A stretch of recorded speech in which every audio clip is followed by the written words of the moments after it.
drop it low, girl. Drop it low, girl. Drop it low, girl. Drop it low.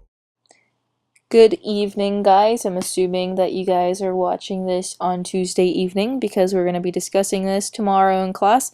So I hope you guys are listening up.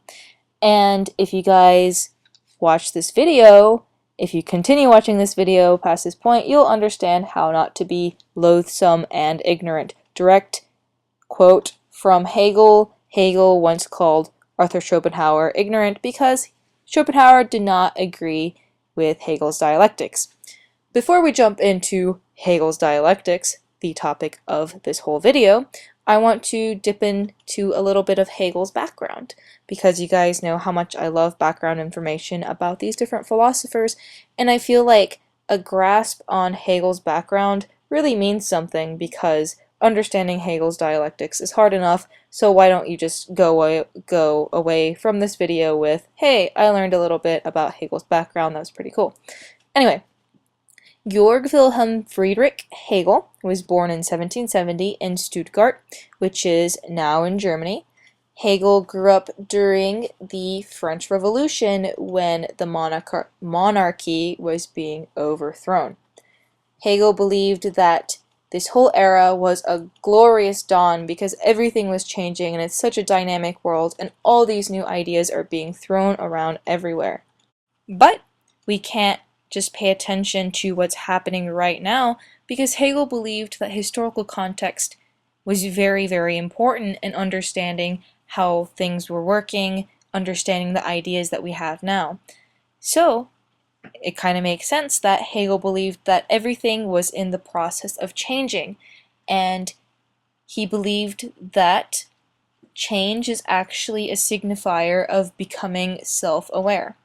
I'll explain to you guys what this talk of self-awareness is about a little later on in the video, but moving on, Hegel believed that reality is constantly in the process of trying to understand itself, and he also believed that history has an end target, and he calls this Geist, and this is a German word. It is roughly translated into the English spirit. Some philosophers don't really agree that spirit is the correct translation for Geist in Hegel's terms. Some people believed that Geist means mind. So we can say that for Hegel, Geist, spirit, is pretty much a single mind of all of humanity. And that's kind of how I want you guys to look at it as we go through this understanding of Hegel's dialectics. And I kind of gave that away, but Hegel says, well, how do we make progress? We're constantly trying to understand ourselves, we're trying to understand everything that's going on around us in reality, but how do we get there, and how do we get to this end? Well, the answer to this is through dialectics. Guess we'll just punch right into the meat of this thing.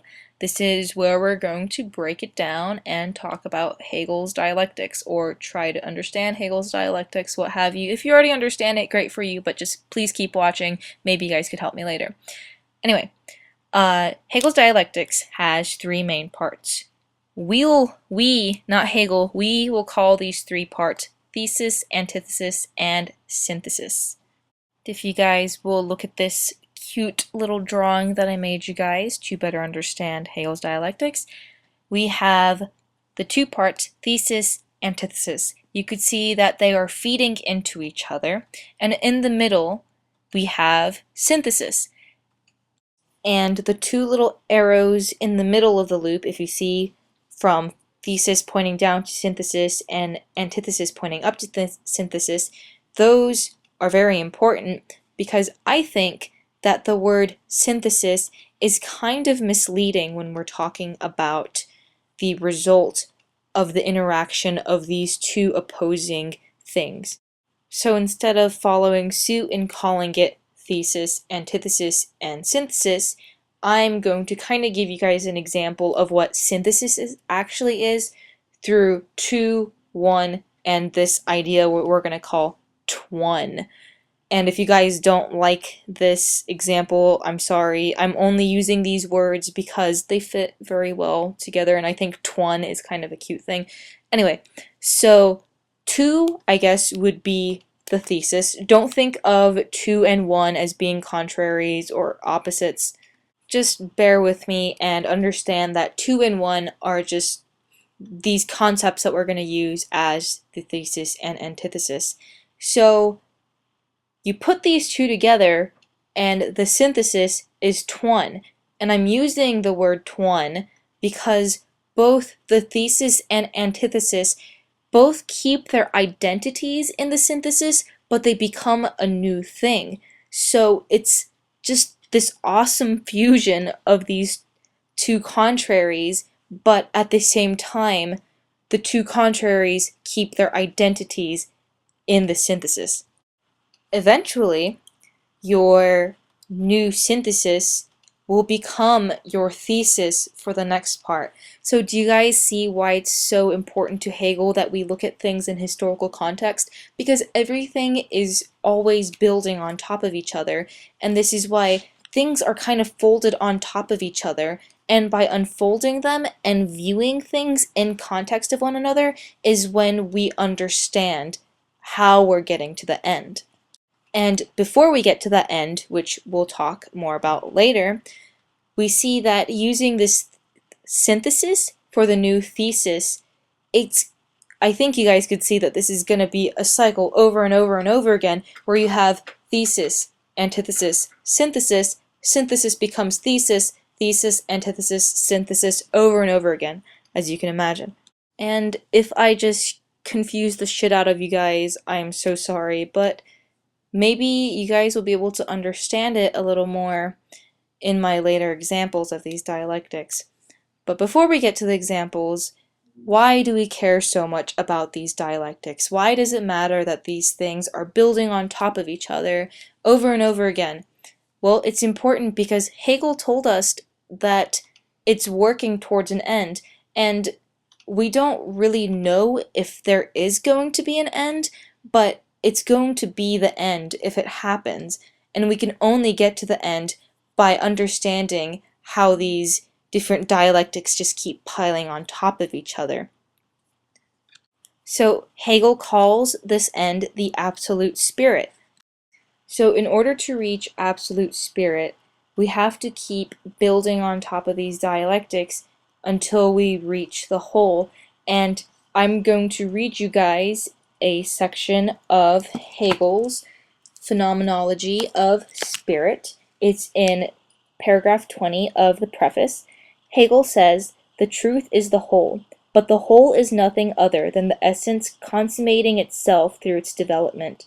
Of the absolute, it must be said that it is essentially a result, that only in the end is it what it truly is." So, in simpler terms, we can say that absolute spirit, the whole, is what comes out of the development, the interaction between these two opposing ideas. Alright, so kind of summarizing everything about absolute spirit, we can say that absolute spirit is this end that dialectics works towards, but it is not an absolute end. Right? And a part of getting to absolute spirit is being self-aware and becoming more self-aware as we unfold these layers, these different folded up bunches of dialectics. So, self-awareness. We are self-aware beings because we are beings that can distinguish a difference from the things that surround you. We know that we are different from an apple because we're definitely not an apple, and we see the otherness of other things, and part of being self-aware, Hegel says, is trying to get rid of the otherness of different things. And can you guys think of a better way of getting rid of the otherness of other things than to be fused with them through your dialectical relationship and creating this higher level, that's something bigger in which you both are contained? So we may run into a problem of what happens when two completely self-aware things interact. Well, we can explain what happens through the master-slave or lord-bondsman example. In this example, Hegel says that two completely self-aware individuals cross paths, and they want to try to understand what's so different about the other person, and in order to get rid of the otherness of this kind of person, we have to pretty much duke it out to the death. And in the end, we get a winner and a loser, and the winner says, well, I'm obviously the winner of this fight, but I won't kill you if you become my slave, and I will be your master. So the master is completely free, and he pretty much has to keep reminding himself that he is the free one, and he has to keep being self-aware of his freedom by using his slave to work for him. So this slave is completely dependent on this master because the slave can't be alive unless he serves his master, because that was kind of the terms of their agreement. The master wouldn't kill the slave as long as the slave worked for him. But eventually we end up at a kind of a reversal of roles, because the master is kind of dependent on the slave to be able to live. The slave is actually free because he doesn't need anybody to work for him in order to survive. So who's really free in this example and who's dependent? Is the master free because he has a dependent that has to work for him in order to survive? Or is the slave free because he can really do anything by himself and he doesn't have to depend on his master in order to live? His master isn't the one who's making his meals, his master isn't the one who's building him houses and everything, so is the slave actually really free? These two people are kind of contraries to each other, don't you think? Well, we obviously see an unequal relationship that is leading to constant struggle with these two, and in order to resolve this conflict, in order to reach the end of this conflict, eventually the master and the slave just kind of has to recognize that they need each other, and they have to respect that each of them are free in their own right. This kind of relationship sounds pretty familiar throughout history, don't you think? Well, Hegel got to see this firsthand. Like I said, Hegel was living through the era of the French Revolution. He was watching people like King Louis XIV, Louis XV, ruling over everything, being the only one who is truly free. I put little, you guys couldn't see, but I made little quotation marks with my hands. But they were the only ones who were really believed to be free, but the third estate, lower class peoples, realized that they were actually the ones who were free because they're the ones who could do things for themselves, and they didn't really have to serve a monarch anymore. So that is why they rebelled. And they wanted their freedoms to be recognized by all the peoples.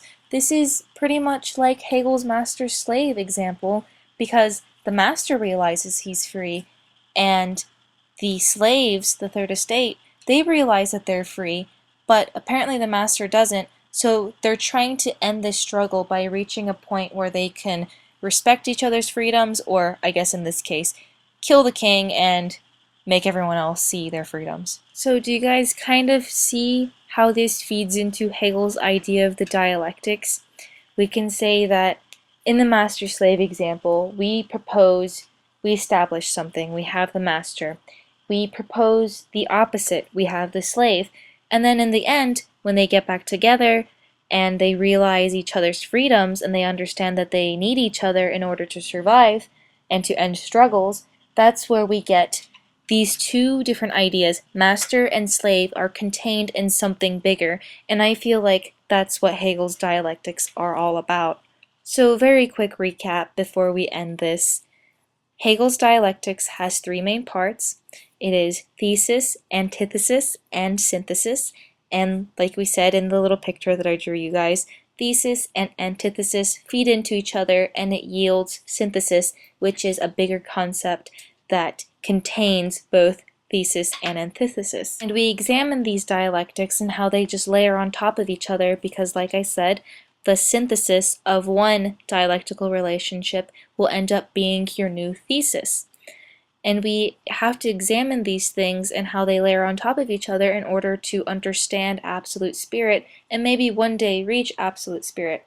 I'll end on a fun fact and tell you guys how important you are. Hegel believed that philosophers We're the only people that can really understand how these dialectics work with each other. So you guys are really special, and just keep what you're doing. And if I confused you guys, I'm so sorry, but that is the reason why we're talking about these videos tomorrow. So I'll see you then.